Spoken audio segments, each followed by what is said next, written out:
വിളിച്ചു നോക്കി, എടുക്കുന്നില്ല. എന്തു പറ്റി? ഇന്നലെയും കൂടി വിളിച്ചതാണല്ലോ. ഇന്നലെ വിളിച്ചപ്പോൾ ഫോൺ കേടാവാനായി മുമ്പ് പറഞ്ഞിരുന്നു.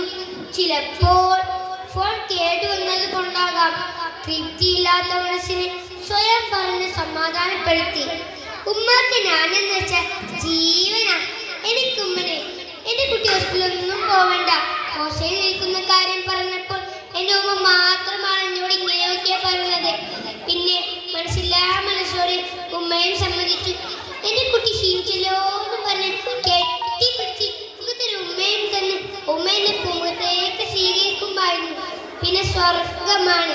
ഇറച്ചിയും ചോറും പൊരിച്ചതും തുടങ്ങി എനിക്കിഷ്ടമുള്ള എല്ലാ വിഭവങ്ങളുമുള്ള കുറഞ്ഞ ദിവസം. എന്റെ കുട്ടി ആരോടും കളവ് പറയണ്ട, ആരും കാട്ടണ്ട, പൊതുനിസ്കാരങ്ങളൊന്നും ഒഴിവാക്കിയത് കേട്ടോ. ഇങ്ങനെ പല ഉപദേശങ്ങളും തന്നുകൊണ്ടായിരുന്നു ഉമ്മ എന്നും എന്നെ ഹോസ്റ്റലിലേക്ക് അയക്കാറ്. പിന്നെ കരഞ്ഞുകൊണ്ടൊരുമ്മയും. ആ ഉമ്മയേക്കാൾ മറ്റൊന്നുണ്ട് ഹൃദയത്തിൽ ഇതുവരെ പതിഞ്ഞിട്ടില്ല. എപ്പോ ഹോസ്റ്റലിൽ പോകുമ്പോഴും ഉമ്മന്റെ ബാഗ് നിറയെ പല പലഹാരങ്ങൾ കൊണ്ട് കുത്തി നയിക്കുമായിരുന്നു. എത്ര വേണ്ടെന്ന് പറഞ്ഞാൽ ഉമ്മ കേട്ടില്ല. പക്ഷെ ഉമ്മ തന്നത് തന്നെയായിരുന്നു പലപ്പോഴും എന്റെ വിശപ്പാക്കിയത്. പറയാനൊന്നുമില്ലെങ്കിലും എന്നും വിളിക്കും, മോനെ നീ എന്തെങ്കിലും കഴിച്ചോ? ഇങ്ങനെ ചോദിക്കുന്ന ഒരാളെ ഉമ്മയുള്ളൂ. അതെന്റെ ഉമ്മയാണ്. ഇന്നലെയാണ് അവസാനമായി വിളിച്ചത്. എന്തെന്നില്ലാത്ത സന്തോഷമായിരുന്നു ഉമ്മക്ക്. എന്തെന്നില്ലാതെ ഒരുപാട് ചിരിച്ചു. മോനിയാണ് ഞാൻ ഉമ്മച്ചിന്റെ അടുത്തേക്ക്. വേഗം വരും ഉമ്മ. ഞാൻ വേഗം വരേണ്ടി. ഉമ്മച്ചി കുട്ടിക്കൊരു സമ്മാനം വാങ്ങിയിട്ടുണ്ട് കേട്ടാ. ഇക്കാക്ക ഇവിടെ നെയ്ച്ചോറായിന്. നിങ്ങളെ കുശലം പറച്ചിൽ കേട്ടിട്ട് എനിക്ക് സങ്കടമാവും കരുതിയിട്ടാകും ഉമ്മ അവളെ ശകാരിക്കുന്നുണ്ടായിരുന്നു. മോൻ വിഷമിക്കണ്ട കേട്ടോ. മോൻ വന്നിട്ട് ഉമ്മച്ചി എറിച്ചുണ്ടാക്കി തന്നിട്ടാ. ഇതും പറഞ്ഞു വെച്ചതാണ് ഉമ്മ. നമുക്കൊരു ഫോൺ കോൾ ഉണ്ട്, വേഗം ഓഫീസിലേക്ക് ചെല്ലാൻ പറഞ്ഞു. കൂട്ടുകാരൻ വന്ന് വിളിച്ചപ്പോഴാണ് ഓർമ്മകളിൽ ഞാൻ നെറ്റി ഉണർന്നു. ഞാൻ വേഗം ഓഫീസിലേക്ക് ഓടി. അന്ന് വരെ എന്നെ തോളത്ത് കഴിയാത്ത പല മനസ്സിലും ഞാൻ തോളത്ത് കെട്ടി. മോനെ മോനൊന്ന് വീട് വരെ പോയിട്ട് വാ. അപ്പോഴും വീടന്നെയാണുള്ള സന്തോഷത്തിൽ മാത്രം അവിടെ ചിരിച്ചു നിന്നു. വീട്ടിൽ ആരൊക്കെയോ ഉണ്ട്. തിങ്ങി നിൽക്കുന്ന ആളുകൾ കണ്ടപ്പോൾ എന്റെ കാലുകൾ തുറന്നു. ശബ്ദമിടൽ ഉമ്മാന്ന് വിളിച്ച അകത്തേക്ക് പാനു കയറി.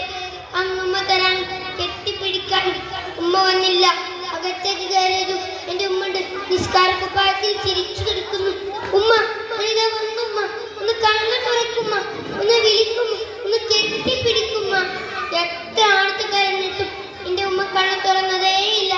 എന്റെ ഏറ്റവും പ്രിയപ്പെട്ട ഉമ്മ അന്ന് ഞങ്ങളെ കൂട്ടാതെ ഒറ്റക്ക് പള്ളിക്കാട്ടിലേക്ക് യാത്രയായി.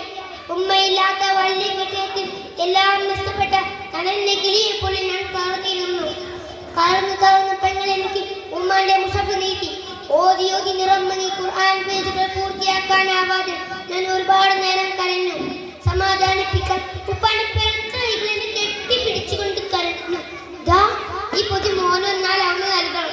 കൽമ ചൊല്ലി പറയും മുമ്പേ ഇത് പറഞ്ഞിട്ടാണ് ഉമ്മ പോയത്. മോനൊരു സമ്മാനം ഉണ്ട് കേട്ടോ. ഉമ്മാന്റെ ശബ്ദം അവരുടെ ചെവിയിലാണ് പതിച്ചു. തളർന്ന കണ്ണീരുമായി ഒരു മെല്ലെ തുറന്നു നോക്കി. ഊതിന്റെ മണമുലർത്ത് കൂടി ഒരു എന്റെ കുട്ടി എങ്ങനെ ഊതി മണക്കണം.